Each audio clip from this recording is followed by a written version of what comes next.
नमस्कार, मैं हूं कुमार राकेश और आप देख रहे हैं क्राइम खबर न्यूज चैनल। अभी मैं उपस्थित हूं रक्सौल अनुमंडल के आदापुर प्रखंड अंतर्गत बेलवा पंचायत के आरड़ा ग्राम में और आप ये तस्वीरें देख रहे हैं मेरे चैनल के माध्यम से। आप जो ये तस्वीरें देख रहे हैं, आपको बता दें, ये तस्वीरें इस बेलवा पंचायत के भावी मुखिया प्रतिनिधि श्री जितेंद्र कुमार सिंह के जन समर्थकों का ये तस्वीरें हैं। और आपको अपने चैनल के माध्यम से बता दें, आज इनका प्रेस कॉन्फ्रेंस था जितेंद्र सिंह जी का, और उन्होंने अपने पंचायत के विकास को लेकर 76 मुद्दे रखे थे हमारे सभी मीडिया बंधुओं के समक्ष, और उन्होंने अपने पंचायत को बेहतर बनाने के लिए अपना मैनिफेस्टो जारी किए थे। हम उनसे मिलेंगे और प्रतिक्रियाएं आप लोगों तक अपने कैमरे के माध्यम से पहुंचाने की कोशिश करेंगे। और हम ये भी जानेंगे कि इस बार के त्रिस्तरीय पंचायत चुनाव में माननीय श्री जितेंद्र कुमार सिंह जो जनप्रतिनिधि होने जा रहे हैं, उनका मुद्दा क्या होगा, किस मुद्दे से वे चुनाव लड़ेंगे, किस प्रोपेगेंडे पर वे चुनाव लड़ेंगे, और पंचायत के विकास के लिए, पंचायत को डिजिटल बनाने के लिए, पंचायत को एक आदर्श पंचायत बनाने के लिए वे कौन कौन से प्रक्रियाएं अपनाएंगे और पंचायत के बेहतर विकास के लिए क्या क्या करेंगे। आइए हम उनसे मिलेंगे और उनसे जानने की कोशिश करेंगे कि वे क्या क्या करेंगे पंचायत के विकास के लिए। तो आप देख रहे हैं मेरे कैमरे पर मौजूद जो शख्स आप लोगों को दिखाई दे रहे हैं, आपको बता दें कि ये शख्स बेलवा पंचायत के जनप्रतिनिधि, भावी मुखिया प्रतिनिधि इंजीनियर जितेंद्र कुमार सिंह जी है। और आपको बता दें कि पेशे से ये ठेकेदार है, बहुत बड़े ठेकेदार हैं। इनका अपना कंस्ट्रक्शन कंपनी चलता है और ये रोड का ठेकेदारी भी करते हैं, बहुत सारे विकास के कार्यों को भी ये करते हैं। हम इनसे जानने की कोशिश करेंगे, आखिर जब इनका प्रोफेशन था ठेकेदारी और ये इंजीनियर भी हैं, तो इन्होंने राजनीति का रुख क्यों किया, आखिर इनके दिमाग में ये सोच कहाँ से आई और ये क्यों पंचायत चुनाव में कूदे। सबसे पहले सर, मेरे क्राइम खबर में आपका स्वागत है। मैं आपको भी धन्यवाद देना चाहता हूं। सर, हम आपसे जानने की कोशिश करेंगे, सर आप एक इंजीनियर भी हैं, पेशे से ठेकेदार भी हैं, चर्चित भी हैं, आपको पूरे इलाका के लोग भी जानते हैं, सब चीज़ से आप परिपूर्ण हैं, शिक्षा से लेकर धन संपत्ति से लेकर सब चीज़ से। सर, हम जानने की कोशिश करेंगे कि आपका राजनीति के तरफ रुख करना, राजनीति के तरफ झुकाव आपका, ये सोच आपके अंदर कहाँ से आई, कैसे आई? देखिए, यह सोच मेरे तरफ से नहीं आई, बेलवा पंचायत के गांव-गांव के गरीबों के द्वारा मुझे आकर बार बार कहना कि आप चुनाव लड़िए और आपका अब हम लोग को बहुत काफ़ी ज़रूरत है, नहीं तो बेलवा पंचायत हम लोग का गांव त्राहिमाम स्थिति से गुजर रहा है और हम लोग पीड़ित हो चुके हैं।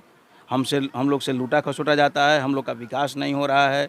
उसमें जब मैं चुनाव का मैंने लड़ने का तैयार किया तो उसमें सबसे आगे हमारे ही गांव के राजदेव पासवान भाई जी थे, तो उन्हीं के आगे आने पर सभी लोगों ने मुझे बहुत दबाव दिया और मैं पहले तो काफ़ी बारंबार लोग कहता था, मैं इनकार कर जाता था, लेकिन जब उनके साथ लोग आया और उन्होंने काफ़ी आग्रह किया तो मैं चुनाव लड़ने के लिए तैयार हुआ।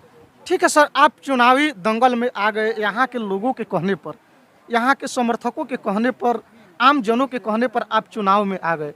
सर, हम आपसे सवालात करेंगे, चूँकि आप इंजीनियर भी हैं, पढ़े लिखे भी हैं, और पढ़े लिखों से भी सवाल करना जायज़ होता है। पंचायत के विकास के लिए सर हम जानने की कोशिश करेंगे, यदि इस बार आपके पंचायत की जनता, बेलवा पंचायत की जनता सत्ता की बागडोर आपके हाथों में सौंपती है, तो आप पंचायत के विकास के लिए क्या क्या करेंगे, कौन कौन से कदम उठाएंगे? देखिए, पंचायत के विकास के लिए मैं अपना संकल्प पत्र मैनिफेस्टो जारी किया हूं।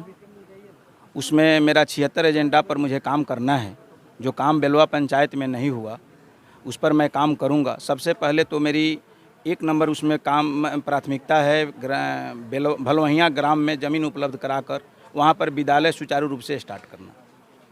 सर, हमने आपका जो एजेंडा, आपने जो अपना मैनिफेस्टो जारी किया है, हम आपके मैनिफेस्टो को भी हमने पढ़ा है। सर, सर उसमें बहुत तरह की चर्चाएं की गई है, स्वास्थ्य से संबंधित चर्चा की गई है, शिक्षा से संबंधित चर्चा की गई है। उसके बाद सर बाढ़ को लेकर के भी, बाढ़ जैसी समस्याओं को लेकर के भी चर्चा की गई है आपके मैनिफेस्टो में। सर हम जानने की कोशिश करेंगे कि आपके क्षेत्र में कभी कभी बाढ़ की स्थिति आ जाती है, कभी कभी सुखाड़ की भी स्थिति आ जाती है। सर ऐसा क्यों, बाढ़ की स्थिति का कारण क्या है, किस कारण से आपके क्षेत्र में बाढ़ का स्थिति हो जाता है?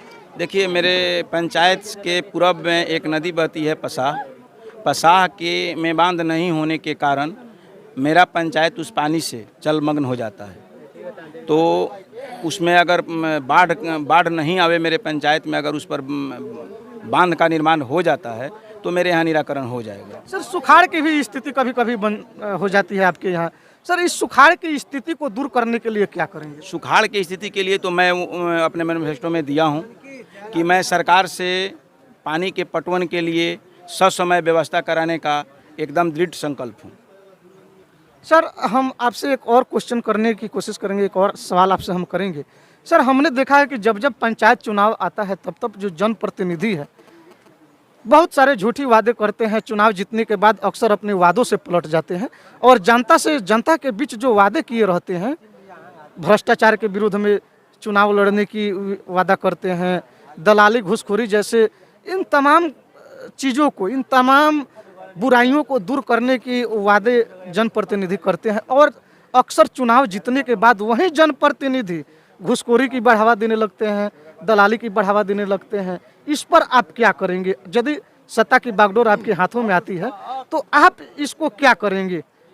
कहीं आप भी तो भ्रष्टाचार में लिप्त नहीं न हो जाएंगे?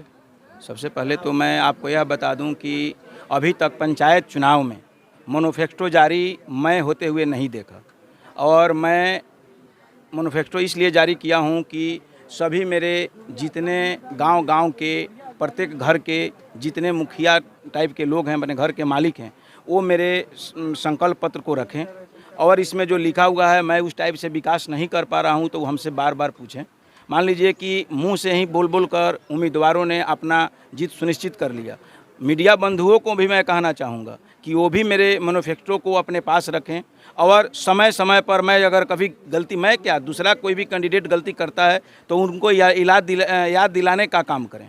सर हम आपसे जानने की कोशिश करेंगे, आपका जो पंचायत बिलवा पंचायत है यह भारत नेपाल अंतर्राष्ट्रीय सीमा के बॉर्डर पर बसा हुआ एक पंचायत है और अंतर्राष्ट्रीय सीमा पर बसे होने के कारण सर हमने देखा है कि इस क्षेत्र में अक्सर हमने देखा है सर कि तस्कर का बढ़ावा दिया जाता है और जनप्रतिनिधियों के द्वारा भी सर बढ़ावा दिया जाता है। हमने देखा है कि जनप्रतिनिधि लोग तस्करी जैसे धंधा में लिप्त हो जाते हैं। यदि सर आप चुनाव जीतेंगे तो इसको किस तरह से खत्म कीजिएगा? देखिए, सबसे पहले तो मैं किसी पर टीका टिप्पणी नहीं करना चाहूँगा कि दूसरे किसी के कार्यकाल में क्या हुआ। मैं तो सेवक बनकर यहाँ सेवा करने के हिसाब से आया हूँ। मैं पहले भी कह दिया हूँ कि जब मैं चुनाव जीत कर आऊँगा तो मैं, जैसे लोग जुलूस निकालता है, मैं जुलूस नहीं निकालूँगा। प्रत्येक घर के प्रत्येक व्यक्ति को माला पहनाने का काम करूँगा और जब मैं चुनाव जीत कर आया तो सभी लोग मुखिया बन गए।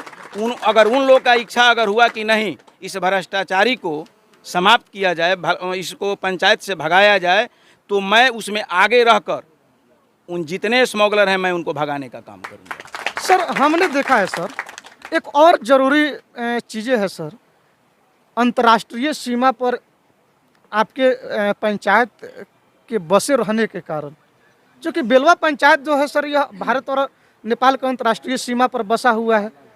सर हम जानने की कोशिश करेंगे कि सीमा पर जो भी पंचायत बसे रहते हैं, जो भी गांव मोहल्ला कस्बा जो बसा रहता है, उन सभी मोहल्लों को, उन सभी पंचायतों को सुरक्षा की बेहद ज़रूरी होती है। सर सुरक्षा के क्षेत्र में आप अपने पंचायत के लिए क्या कीजिएगा?